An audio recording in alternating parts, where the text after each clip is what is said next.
ओम शांति। आज 29 जुलाई 2024 के बाबा के अनमोल मधुर महावाक्य सुनेंगे।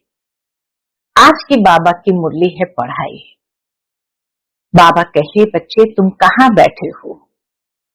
गॉडली स्पिरिचुअल यूनिवर्सिटी में बैठे हो और इस गॉडली स्पिरिचुअल यूनिवर्सिटी में सुप्रीम बाप, सुप्रीम टीचर और सुप्रीम सतगुरु हमें पढ़ाई पढ़ाते हैं।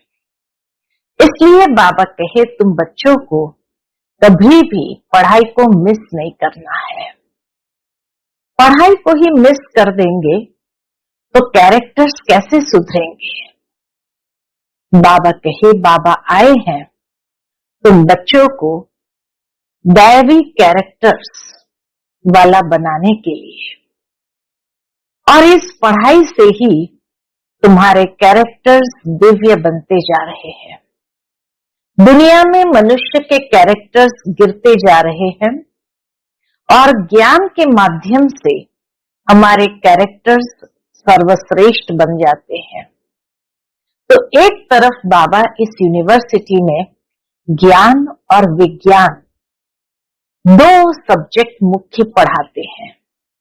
ज्ञान अर्थात सृष्टि के आदि मध्य अंत का ज्ञान, और विज्ञान अर्थात योग।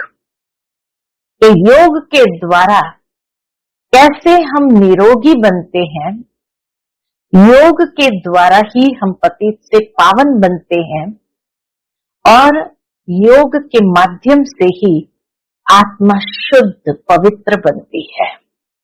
तो बाबा कहे ये दो सब्जेक्ट पर विशेष अटेंशन देते हुए तुम बच्चों को नित्य पुरुषार्थ करना है।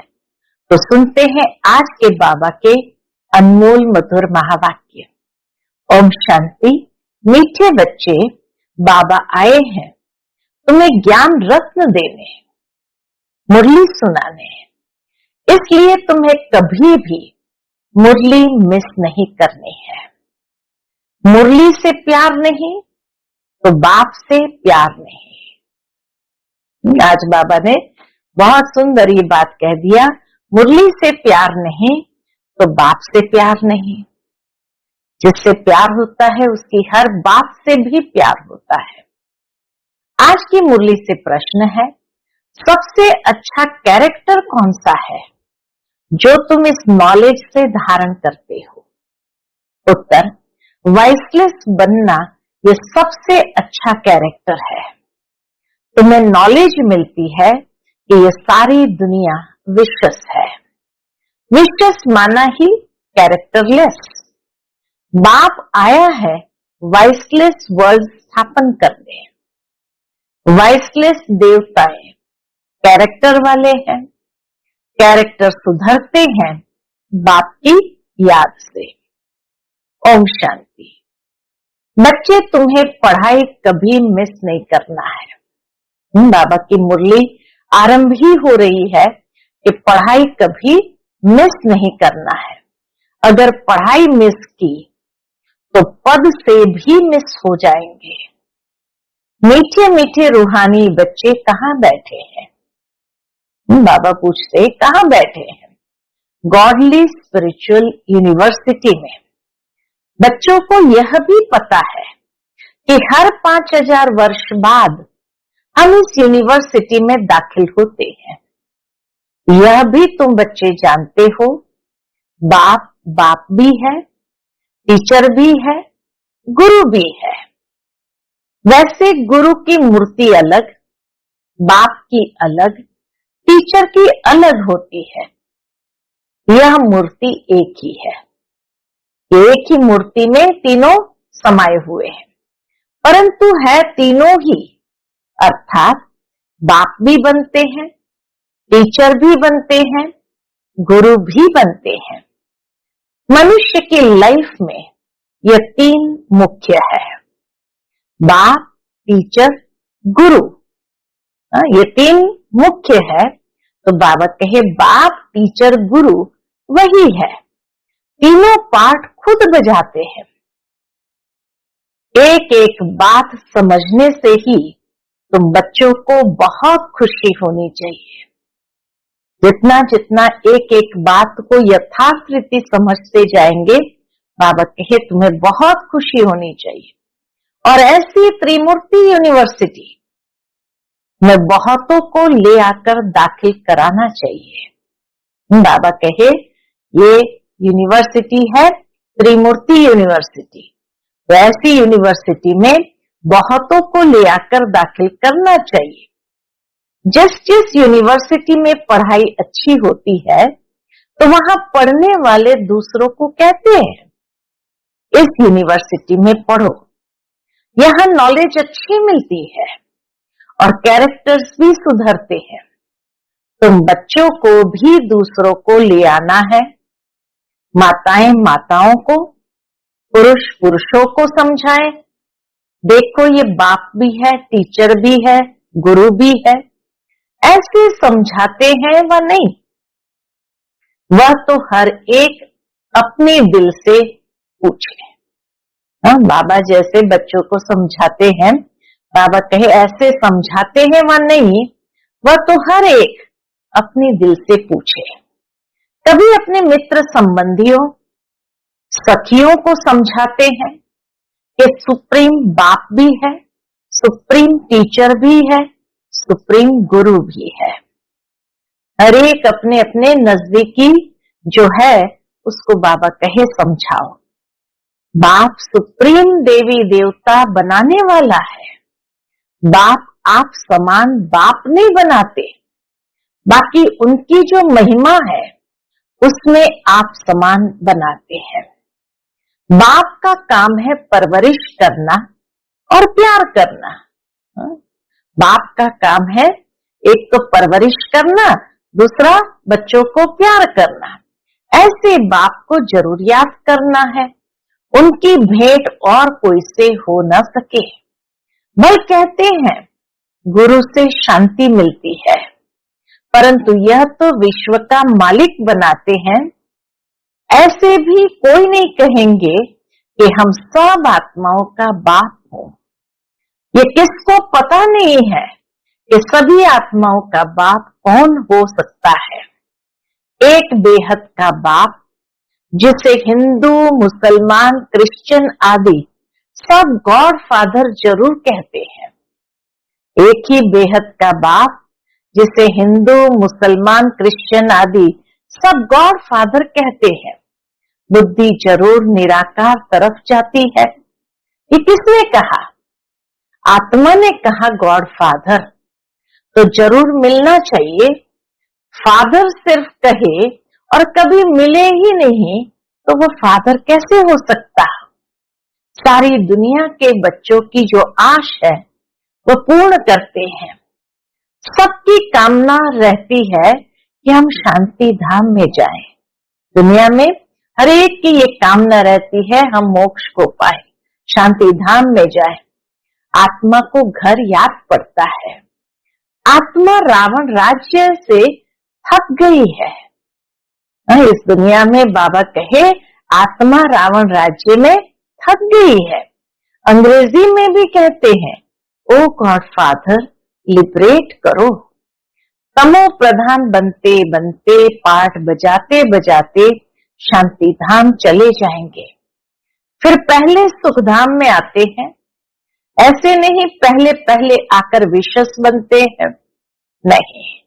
बाप समझाते हैं यह है वैशाली रावण राज्य, इसे रौरव नर्क कहा जाता है।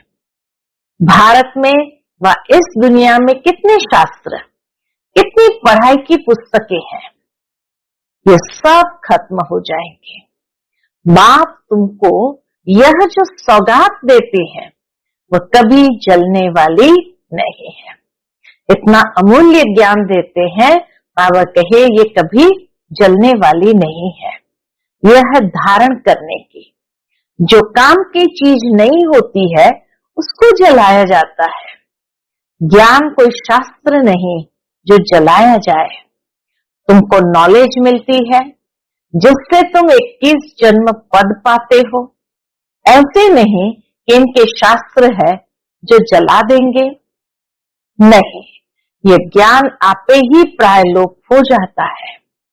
कोई पढ़ने की किताब आदि नहीं है।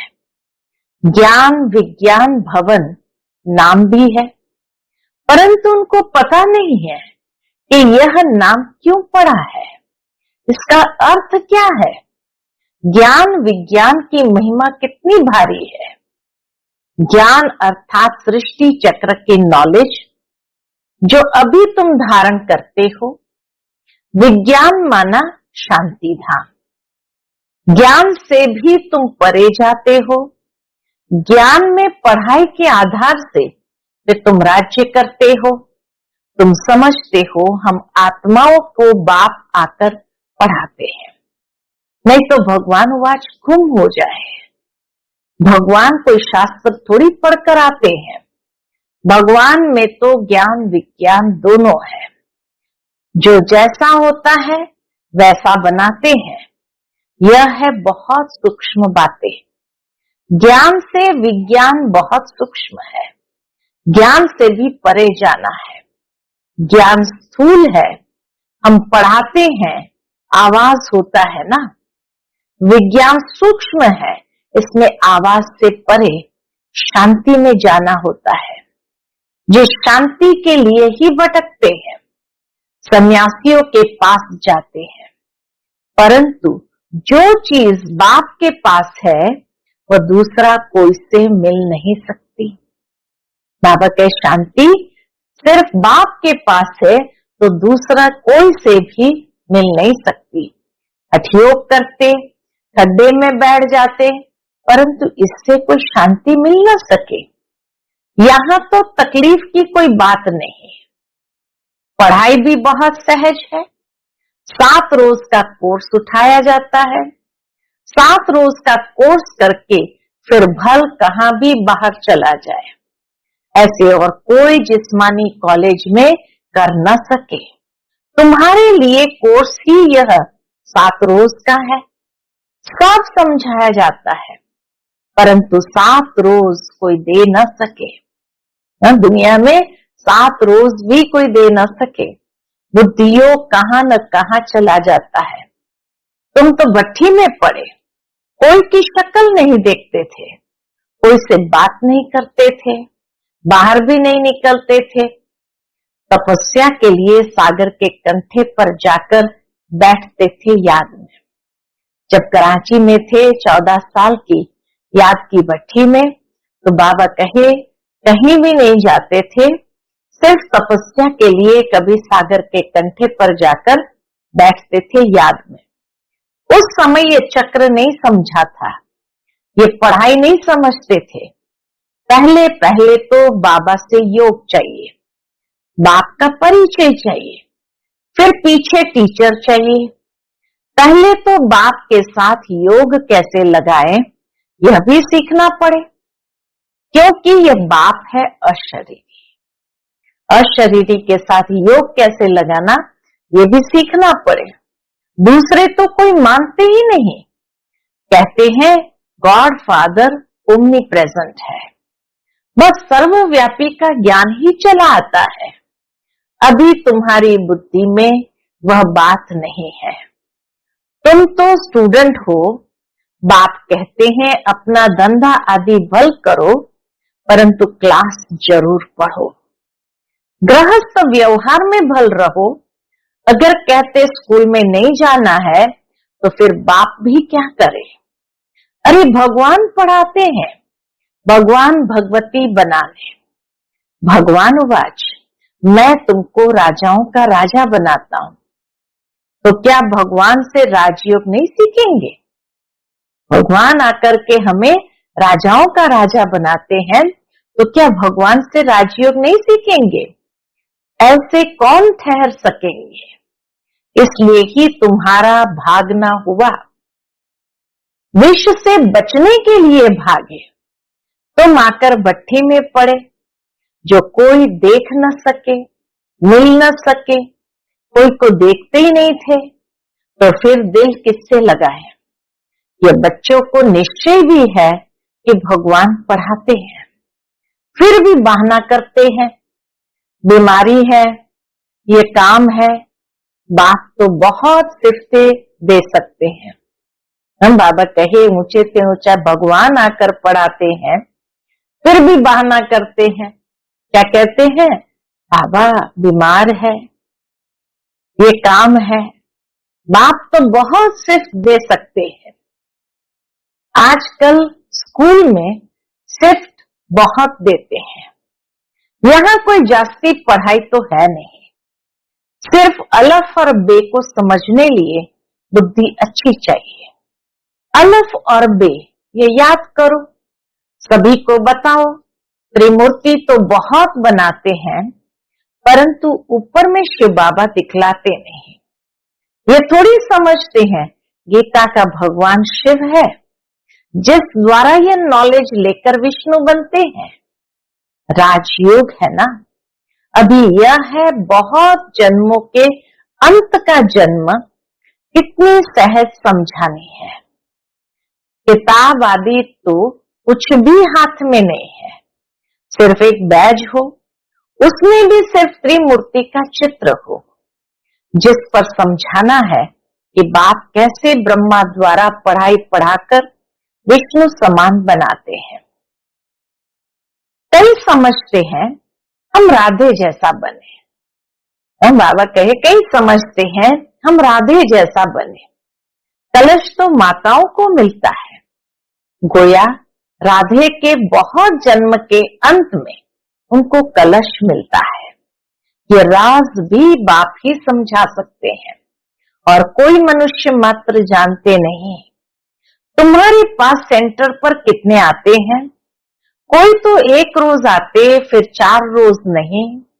तो पूछना चाहिए इतनी रोज तुम क्या करते थे? बाप को याद करते थे? स्वदर्शन चक्र फिराते थे? जो बहुत देरी से आते हैं उनसे लिखकर भी पूछना चाहिए। कई बदली होकर के जाते हैं, फिर भी कोई सेंटर का तो जरूर है। उनको मंत्र मिला हुआ है, बाप को याद करना है और चक्र को फिराना है। बाबा कहे कई बार कई आत्माओं के ऐसे ट्रांसफर वाली जॉब होती है, तो बदली होकर के चले जाते दूसरे सेंटर पर। अब वहां कभी सेंटर होता है नहीं होता है, तो बाबा कहे उनको मंत्र तो मिला हुआ है, बाप को याद करना है और चक्र को फिराना है। बाप ने तो बहुत सहज बात बताई है, अक्षर ही 2 है। कौन से? मन मना भव। मुझे याद करो और वर्षे को याद करो, इसमें सारा चक्र आ जाता है। जब कोई शरीर छोड़ते हैं तो कहते हैं फलाना स्वर्ग गया, परंतु स्वर्ग क्या है इसको पता नहीं है। तुम अभी समझते हो वहां तो राजाई है, स्वर्ग में तो राजाई है। ऊंच से लेकर नीच तक, शाहूकार से लेकर गरीब तक सब सुखी होते हैं। भले वहां अंतर जरूर है, शाहूकार भी है गरीब भी है, परंतु सब सुखी होते हैं। यहाँ है दुखी दुनिया, वह है सुखी दुनिया। बाप समझाते तो बहुत अच्छा है। भले कोई दुकानदार हो, वह क्या भी हो, पढ़ाई के लिए बहाना देना अच्छा नहीं लगता है। नहीं आते हैं तो उनसे पूछना है तुम कितना बाप को याद करते हो, स्वदर्शन चक्र फिराते हो? खाओ पियो घूमो फिरो, उसकी कोई मनाही नहीं है। इसके लिए भी टाइम निकालो, पढ़ाई के लिए भी, याद के लिए भी टाइम निकालो। औरों का भी कल्याण करना है। समझो कोई का कपड़े साफ करने का काम है। बहुत लोग आते हैं, वह मुसलमान है, वह पारसी है, हिंदू है। बोलो तुम स्थूल कपड़े धुलाई करते हो, परंतु यह जो तुम्हारा शरीर है यह तो पुराना मैला वस्त्र है। आत्मा भी तमो प्रधान है, उनको सतो प्रधान स्वच्छ बनाना है। ये सारी दुनिया तमो प्रधान पतित कलयुगी पुरानी है। तमो प्रधान से सतो प्रधान बनने के लिए लक्ष्य है ना। अब करो न करो, समझो न समझो, तुम्हारी मर्जी। तुम आत्मा हो ना, आत्मा जरूर पवित्र होनी चाहिए। अभी तो तुम्हारी आत्मा इम्प्योर हो गई है। आत्मा और शरीर दोनों मैले हैं। उनको साफ करने के लिए तुम बाप को याद करो तो गारंटी है। बाबा कहे आत्मा और शरीर दोनों मैले हैं, उनको साफ करने के लिए तुम बाप को याद करो तो गारंटी है तुम्हारी सोल एकदम 100% पवित्र सोना बन जाएगी। ये बाबा की गारंटी है। फिर जेवर भी अच्छा बनेगा। मानो न मानो तुम्हारी मर्जी।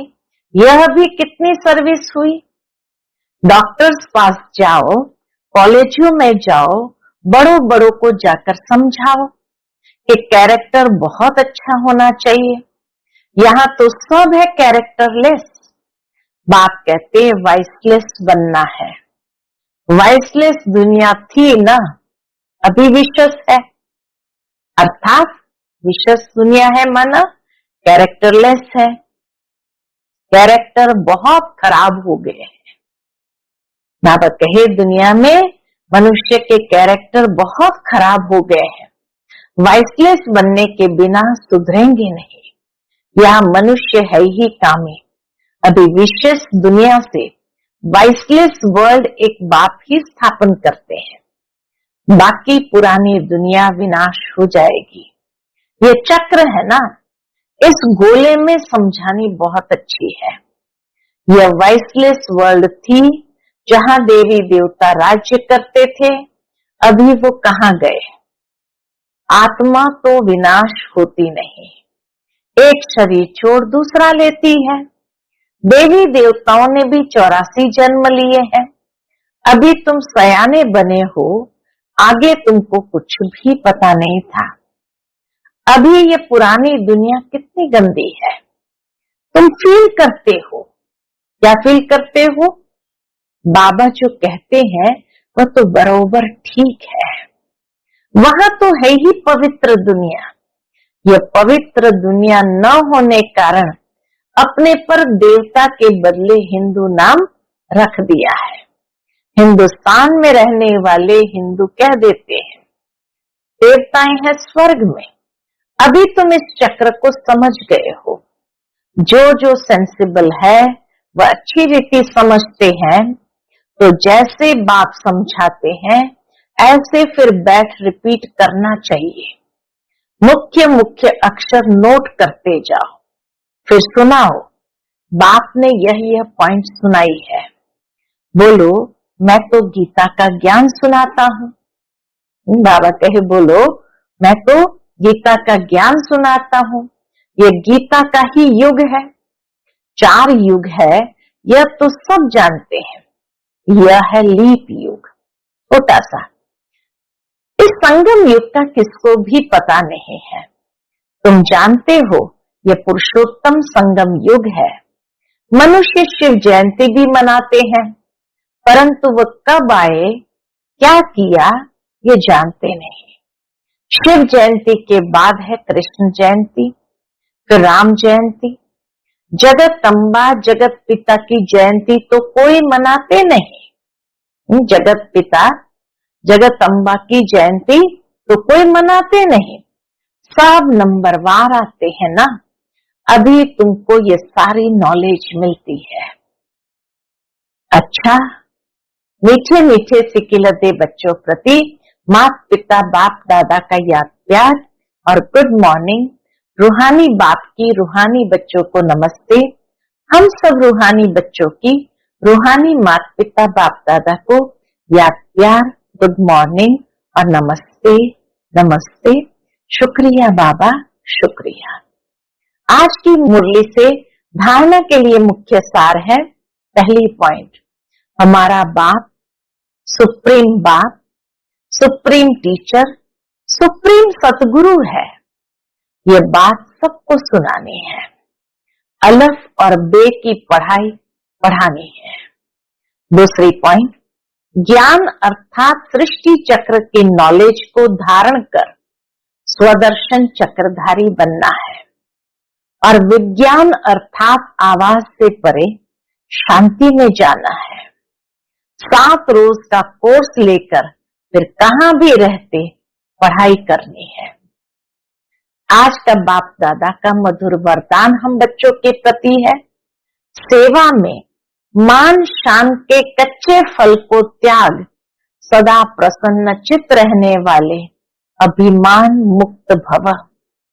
सेवा में मान शान के कच्चे फल को त्याग कर सदा प्रसन्न चित्त रहने वाले अभिमान मुक्त भव।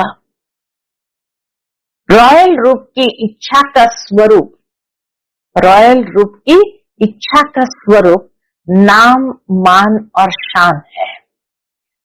जो नाम के पीछे सेवा करते हैं उनका नाम अल्पकाल के लिए हो जाता है, लेकिन ऊंच पद में नाम पीछे हो जाता है, क्योंकि कच्चा फल खा लिया। कई बच्चे सोचते हैं कि सेवा की रिजल्ट में मेरे को मान मिलना चाहिए, लेकिन यह मान नहीं, अभिमान है। और जहां अभिमान है वहां प्रसन्नता नहीं रह सकती। इसलिए अभिमान मुक्त बन सदा प्रसन्नता का अनुभव करो। आज का स्लोगन है, परमात्मा प्यार के सुखदाई झूले में झूलो तो दुख की लहर आ नहीं सकती। परमात्मा प्यार के सुखदाई झूले में झूलो तो दुख की लहर आ नहीं सकती है। परमात्मा की याद ही वो आत्मा को आंतरिक सुख देता है, और जैसे सुख के झूले में झूलते हैं तो वहां पर जो सुख में है तो वहां दुख साथ में कैसे आ सकता है? या तो सुख या तो दुख, तो दोनों साथ कैसे हो सकता है? अच्छा, ओम शांति।